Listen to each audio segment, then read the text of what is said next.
So for our next speaker, I have been following her on LinkedIn for quite some time, and I believe many of you here also. She's VP of Marketing at Userpilot and recently a co-founder in ZenABM.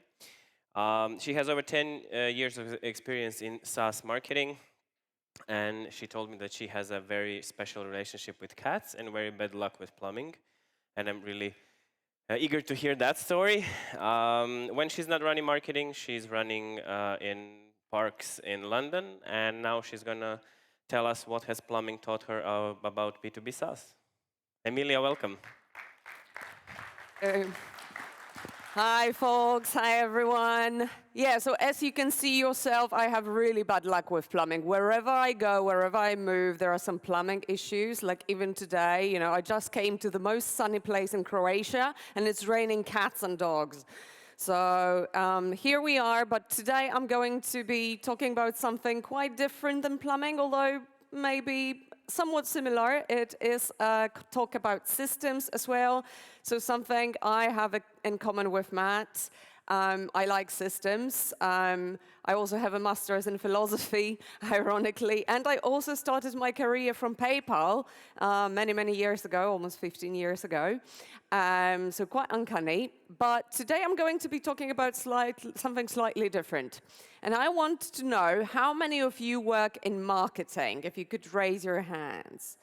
Okay, quite a few people. And how many of you want to learn how to increase your ACV and how to, get these bigger, fatter deals for your SaaS business? Hands up. Quite a few of you. Okay, so this talk is going to be relevant for both of you. It's based on my experience with Userpilot's attempts to go up market from an SMB mid-market SaaS to SaaS targeting mid-market to enterprise companies. Let's dive straight in. Just a word of warning, I'm bad at a lot of things and design is one of them. So don't expect too much from the slides because I actually made them myself. A bit of an agenda. First of all, why would you want to shift your strategy when going up market, especially if you have a very, very strong inbound motion? And at Userpilot, we were driving 230 plus K from organic traffic to our website and opening around 70% of our deals from that motion. So why do we suddenly want to, focus on something else? And then we're going to talk about the strategy itself. So how do you decide which account-based marketing campaigns you want to run, how to go about building your list? List is your strategy, so this is very important. Campaign structure, how to structure your campaigns in a way that you can essentially deduct a lot of intent from your target accounts engagements. Management of your campaigns, some practicalities. How do you follow up with the interested accounts using your BDRs, and the optimal lead flow, making sure that you don't bleed leads, that you don't have bad plumbing, essentially, in your account-based marketing system. Because a lot of companies touch accounts, they enter the top of the funnel as MQLs, and then they bleed through the funnel, drop off at some point, and never hear back from you again. Right, common story. So we addressed that recently at Userpilot, and the results, which I'm going to talk about, so stay tuned, are quite promising. I'm very happy about that. So happy to share all about that with you today. Right, why did we shift our strategy when going up market? Wasn't this enough, right? This is some social proof, or rather a proof that we really were driving a lot of our demos from organic directly. But this is what happens when you're going up market. Basically, the volume of large deals from organic doesn't grow quite as fast, and it doesn't grow linearly as the volume of SMB accounts, simply because there are so many fewer enterprise and mid-market accounts currently in the market that are actively looking for your solution in search than, these SMB accounts that you won't be able to close six-figure deals with. Yeah, so quite simply, natural selection, right? The accounts in the market, they are mostly smaller accounts, right? There are maybe a few of these big accounts. You can't rely on inbound when you consistently want to go up market and close larger deals. It's going to be very unpredictable. But a lot of B2B SaaS companies use demand generation tactics only for inbound marketing, right? So they create a lot of resources, a lot of content, events like this one, webinars, lead magnets, case studies, and they wait for these big whales to come to them. But as we said, there are a few of them that are currently potentially looking for your solution. So in a sense, running your marketing department like that is a bit like living on a prayer. This was a GIF. It doesn't work, but imagine this guy singing, living on a prayer. This was my life before ABM, right? We were doing a lot. We were doing everything. Like last year, our online conference attracted 6,200 signups. That's a lot of signups, right? Guess how many demos did we get out of that? 5. Someone has been following me on LinkedIn, clearly. There we go. Yeah, it was around 5 demos out of 6,200 signups. Like, come on. Okay, so what we need to do is start running these demand generation playbooks and tactics in enterprise. Easy.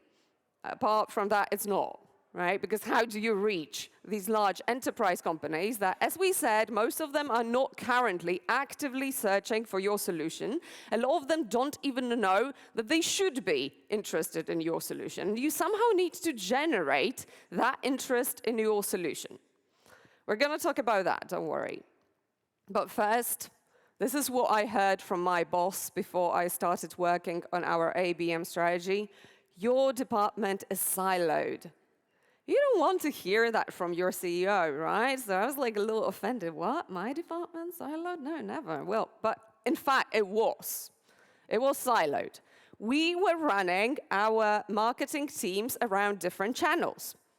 So we had the content SEO, team. We had the cold search ads team, remarketing. We were working on a remarketing playbook, outbound. We played with that. It never worked. Webinars, social media. It was all centered around these activities. And we were wasting a lot of budget on these incoherent actions that the teams were basically running their own plays. They had their separate KPIs related to the specific channels because a lot of the KPIs weren't really, mutually intelligible or compatible. So yeah, in fact, it was quite a bit siloed. And I didn't see it at the time because everyone was doing it like that, right? It only makes sense to rally people around their skill set, doesn't it? Enter ABM. What is ABM? Have you heard about it earlier, before? Yeah? So account-based marketing, a lot of people are talking about it, so it's now very kind of sexy term, but what does it really mean? It's a strategy that focuses on specific high-value accounts or companies, right? And it kind of forces you to rethink your marketing organization as well. So to run successful ABM programs, you can't have people working in these completely separate silos centered around different channels. You need people to work cross-functionally around different life cycle stages of these target accounts that you're working on.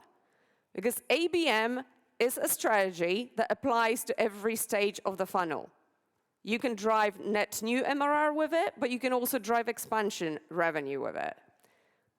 You need to rethink how you structure your marketing teams in order to execute it, though. So this is kind of live marketing after ABM, right? We run these account-based marketing campaigns, and all the different channels center around it and feed into it. Right. So in a sense, we have these cross-functional teams rallied around life cycle stages, not channels. And the way we have divided our account-based marketing motion and our entire marketing motion, in a sense, after implementing the strategy, is around essentially what life cycle stage a particular account is in and what is their account score. So again, something that I have in common with Matt, who was speaking before me. I like scoring accounts. It totally makes sense. I will show you how our account scoring works, because it's kind of funky. It scores the accounts on 2 dimensions. So it gives them a quantitative score for how engaged they are, and it gives them a qualitative score for what they are engaging with. So what is actually their intent? And this complicated chart, probably you can't see it very well on the small screen, but please do reach out to me on LinkedIn if you want to talk about it more. I'm happy to send you a copy afterwards.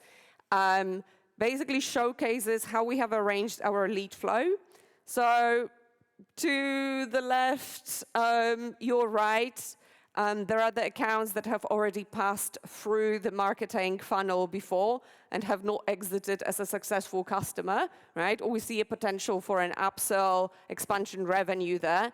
These accounts are being nurtured and re-nurtured, right? Then we have the target accounts, the accounts that we think are ripe for outreach and that are ready to enter the sales process. These accounts are targeted with more direct campaigns, including BDR outreach. And then to the right, your left, you see the warm accounts that we still feel need some nurture, need some education, but are already showing some signals that they will be ready to enter the buying process, maybe in a while. We don't know how long, right? But we are essentially constantly touching all of the accounts that we have ever targeted, that have ever, basically been in touch with us and that fit our ICP, that have reached a certain account score. So if you combine ABM and demand gen, so this account-based mindset really, because it's not only a strategy, and demand generation tactics that have been widely used for inbound, but you alter them for your ABM strategy for the target accounts you are targeting, you will get outbound-led inbound. So you take the best of both worlds.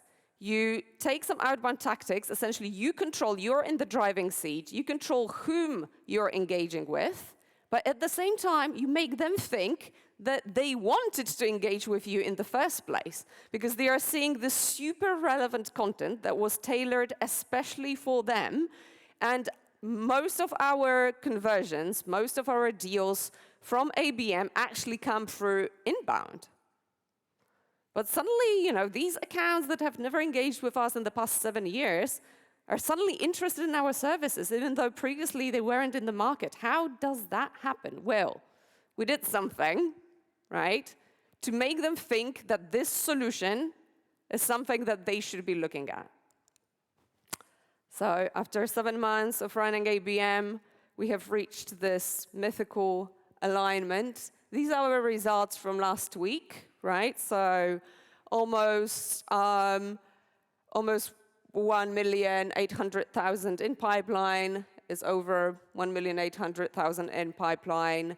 The ACV for us, it's around 26,000. We were aiming at 25,000 ACV, so I'm pretty happy with the results, considering, 7 months is not a very long time to work on ABM, especially in mid-market to enterprise where you have longer cycles.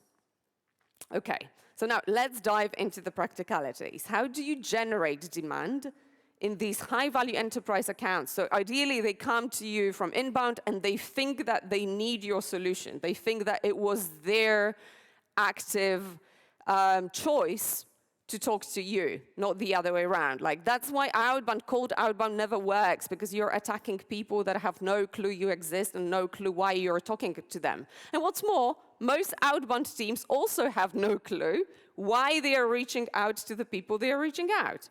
They know that they are on their list, but they have no clue what these folks are interested in, what they should be talking to them about. Yeah, you may be buying some third-party intent of Bombora or wherever based on reverse IP lookups and click streams, which are like widely inaccurate. Like, I've tried this for at least 2-3 years. It never worked for us. Maybe some of you have had better experience with these third-party intent solutions. I didn't. So I was looking for a different solution for this. But first of all, how do you decide which campaigns to run? For us, it was a clear choice. We are a horizontal SaaS platform. Userpilot is essentially a product for product teams, ironically. We allow them to engage their users, build in-app onboarding and engagement experience, but also product analytics. We allow them to understand what their users are doing with their product. We also allow them to collect user feedback and do some user research. So it's already a complex platform that caters to different use cases. And it's used by different personas, many different personas. So that is a problem, because if you're reaching to these different personas that have different responsibilities and different jobs to be done, and their jobs to be done overlap and maybe are slightly different between different organizations, it's very hard for your outbound team to gauge what to talk about to a particular individual. And we always had these super long cold pitches that nobody was interested in, because we tried to, cram all this information about what our product can do for a particular organization into one message when doing cold outbound, and that didn't land very well.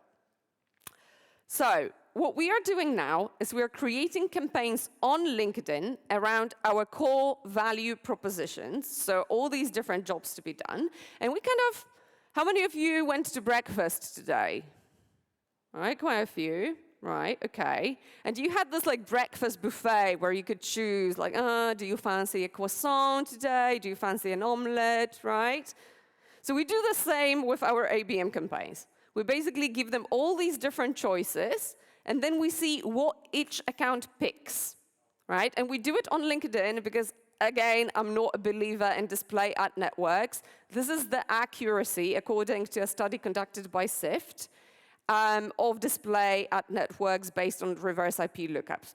Let's face it, after the pandemic, a lot of remote workers, I just said it, work remotely, right? Only 11% of companies on average register their IPs. So these data tend to be super unreliable. We actually conducted a little experiment. We created a separate no-index, no-follow landing page for one of our ABM campaigns. And we tracked how many people landed on this landing page from our LinkedIn ads. And it was at some point after, as you can see, a few months, 5-6 months, it was almost 1,500 individual users. So one would expect that de-anonymization tools would detect at least a few companies from that. Right? How many companies do you think Clearbit, so in our case, it was Clearbit's API within HubSpot Marketing, Breeze Intelligence, how many companies do you think they detected from 1,500 unique visitors? Any clue? 2? Again, Elise has been following me on social media. Yeah, 2. And one of them was us. Oh, well, it's looking in the mirror, Googling myself. But we aren't actually based in Germany, so I don't know what happened there, right? Maybe it was our first head of growth who's based in Germany that was clicking on our campaigns, bastard. So after running these experiments with de-anonymization and display advertising, which gave us a lot of false positives, we were getting actually clicks on our ads, and it was looking great on paper. But then when we looked at Google Analytics and we saw that the engagement time is 2 seconds, We just knew that there's something wrong about it, right? So probably a lot of bot traffic. Then we tried YouTube, retargeting these accounts on YouTube. Great idea, right? It's going to be relevant. The problem was our target audience seems to be particularly interested in Peppa Pig and Bluey and Paw Patrol. So our ads ended up showing a lot on Kids Channel. And that probably, their 5-year-olds weren't, their 5-year-olds weren't actually in the market for B2B SaaS product growth platform, so it happened. So our conversion rate from Bluey was pretty low. Then we tried uploading a very specific list of YouTube channels to target them only on something that is relevant. It turns out not so many people are spending their time on YouTube watching these, product management channels, which were very few and far between. So we weren't getting enough impressions there. So we turned to LinkedIn, and there are 2 ways how you can run ABM on LinkedIn. List is your strategy. So let's have a look at how you build it. Right, method 1 is emergent ABM. You create your content, you create this buffet of different intents that you want to test which one your audience is most interested in, and you target companies that have specific, shared properties, essentially match your ICP criteria, like, industry, company size, specific job titles, of course, and then you discover, using LinkedIn de-anonymization tools, which companies engaged with which of your campaigns, which of your content, and then you follow up with the right next stage campaigns, and of course with your BDR outreach. They're super, super targeted because, this pool of 10 companies is interested in an omelette, and this pool of 50 companies is interested in a croissant, right? The flip side is when you already know which companies you want to target, but you still don't know what they are interested in. You run a similar campaign, but you upload a specific company list to LinkedIn. So the emergent method, you basically use broad targeting. I'm not going to bore you with all the gory details. And then we're actually working on a solution now with my partner and a couple of other people. We called it ZenABM, that de-anonymizes these LinkedIn engagements. So you can either create your target account list based on your broad targeting campaign engagements, or you can see which of your companies are engaging with which intent. So we use that. We built it because I really, really needed it. And in our case, without having the intent data, as I said, cold outreach just wasn't working out. So I was, quite desperate to collect intent data. And, that's when I started reading LinkedIn API as my bedtime read. And that's what we discovered we can do. So we're detecting company intent based on specific campaign engagements, tagging the companies that are engaging with these campaigns with this intent, pushing that back to our CRM, HubSpot in this case, and then based on these company properties, we are retargeting them only with campaigns that have, are focused around this specific intent. And of course, we spam them in other we reach out to them in other ways. But we focus around that intent, okay? And if you're using this emergent ABM tactic, you can create your target audiences based on which companies you discover are interested in your campaign. So you don't spend a lot of your budget continuously targeting companies that are not going to engage. That is important. You give yourself these 30, 60 days to discover the engagements. But then you essentially pause the ads for the companies that haven't engaged and double down on the ones that have, and maybe expand your targeting to other companies or other industries to check, can you scoop a bit more out of the market, right? And of course, you need to organize your campaigns around intents so you can then detect them. Right, then the second method I mentioned is you start from your target ACV, right? You look at how much do you want to open in terms of deals from your ABM list. And then you look at your customers that closed for this ACV in the past like 6 to 12 months, the sooner the better. And you create a large pool of target accounts based on your best closed won rate. And then you look for these lookalike companies.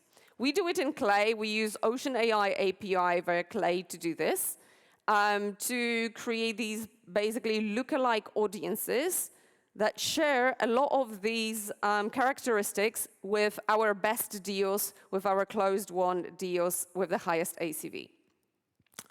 Then, account scoring. I mentioned it at the beginning. Here it is. Each of the accounts that enters our CRM, however they enter our CRM, is currently scored. And as you can see, if you go kind of vertically down the scoring, you will end up with a numerical value. You will end up with a score based on all their activities, CRM activities, third-party intents as well that we plug in, their engagements with our LinkedIn ads, their engagements with our content. We assign a numerical value to each of these engagements that we think represents buying intent. But apart from that, we also assign a qualitative value. So if you go horizontally, these blue columns, they represent a few different intents. So every action they take, we evaluate. Is it related to onboarding? Is it related to product analytics? Is it related to collecting user feedback? Is it related to switching from a competitor? If so, which competitor? So then the conversations we take from there can be a lot more targeted. These are the intent signals that we, for instance, take into consideration. Of course, CRM is your best friend. You have a ton of intent data there. You don't necessarily need to buy tools for $50,000 or $100,000 to tell you this, because it all depends on your account scoring and the systems that you build to actually deduct this intent and the data that you already have available. You have more data than you think you have. We operationalize the system in Clay. So basically, we use this professional plan, which has a bidirectional sync. We pull data from our CRM, we scroll the accounts, and we push these data back to our CRM, all using Clay. And now let's quickly dive into campaign structure. I'm running out of time, so I need to breeze through this. As I already mentioned, we segment our campaigns into campaign groups and rally them around intents. So say one intent will be session replay, one intent will be product analytics. We see what the accounts are engaging with, and then funnel them down to respective follow-up campaigns that are already focused around this intent. This is best done on campaign group level on LinkedIn because of certain LinkedIn API limitations. This is all account-based. LinkedIn is obfuscating your data from small audiences. So you can't actually target individuals, and you can't like de-anonymize the data completely to be able to say that, hey, it was John or it was Jane who engaged with this specific campaign. So the way you organize your content in LinkedIn campaigns determines how much of these intent signals you will be able to derive. And then, of course, you have campaign stages. As we already discussed, these companies are moving through your funnel at different rates. Some of them are maybe already in the market. You scoop those up straight away. They land in your CRM. They're highly engaged. They book a demo with you. But then some others are showing some interest. They are interested, but they are not ready to buy yet. So you need to keep nurturing those, and you need to essentially track your account scores to know which account is at which stage of their buyer's journey and what kind of content you need to show to them. Now, the content. In your ABM campaigns, you should be creating content that both captures the existing demand and that creates new demand in companies that are not ready to buy yet. So a few examples of content that can do either of these two, serve either of these two functions. Demand capture. These are the accounts that maybe were already in the market but didn't know about your solution, and you just hit them at the right time, right? that's the person that has already been like, craving this croissant and you gave them the croissant. So you show them testimonials, you show them case studies, product reviews, problem solution ads, essentially social proof that your solution is the right response to their pain. A few great examples here from Cognism, from Clay. Very powerful ads for people that are already looking for a solution like yours, but not at all powerful for the folks that are not ready yet, that are not, problem and solution aware. Maybe they're a bit problem aware, maybe they're completely unaware. What do you do with those? Okay, still demand capture, what always works is going to town on your competitors. So we had a lot of success with targeting these accounts that we know are using our competitors. We know that from built with. In our case, it's easy because our tool is based on SDK, and our competitors also essentially have scripts that their users have to install. So it's easy to detect these scripts. It won't be that easy for all of you. Now, the demand gen content. All of the content that you have so far been creating for inbound, you can now flip the script and use it for your outbound account-based campaigns.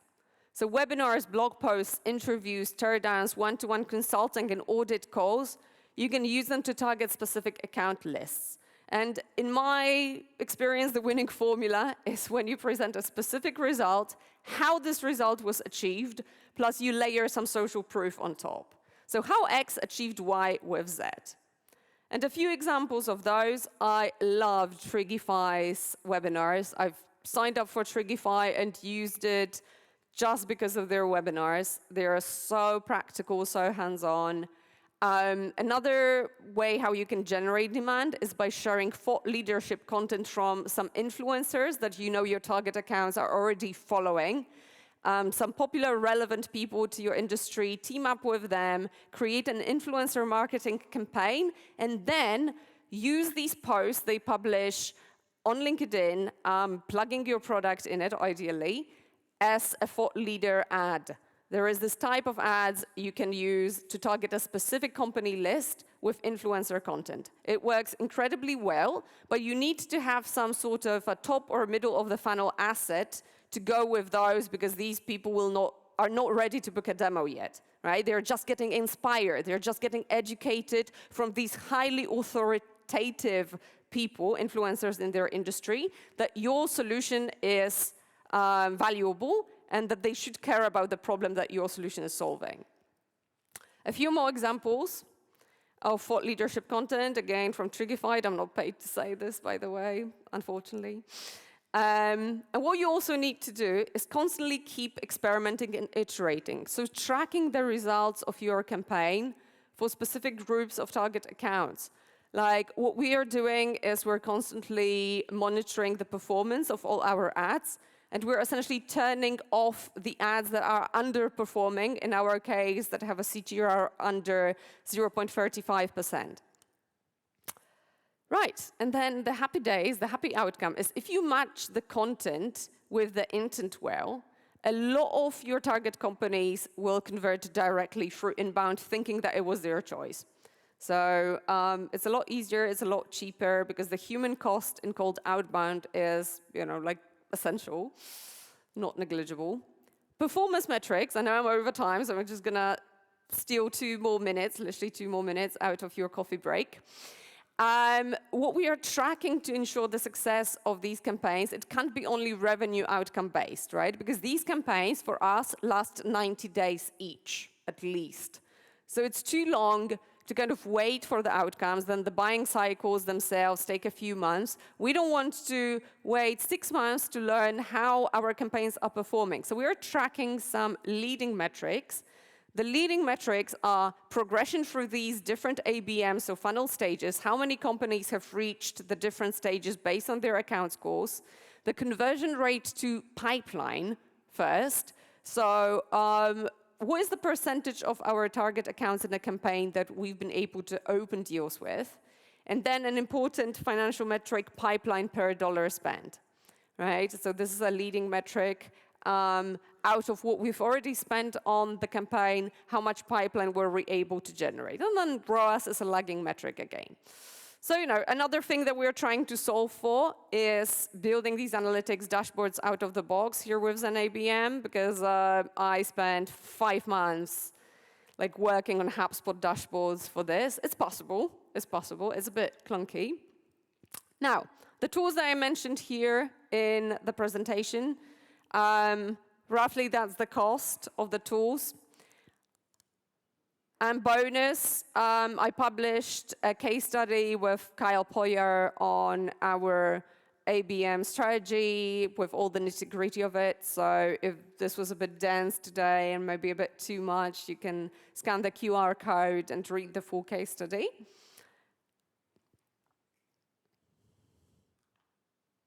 A second to scan.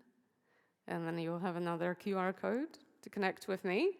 Yeah, if you'd like to continue the conversation, I would love to chat. I would love to share more. And yeah, let's connect on LinkedIn and stay in touch. And I hope you found it, at least to some extent, inspiring and valuable. And I will see you all around at the conference. Thank you so much for having me again.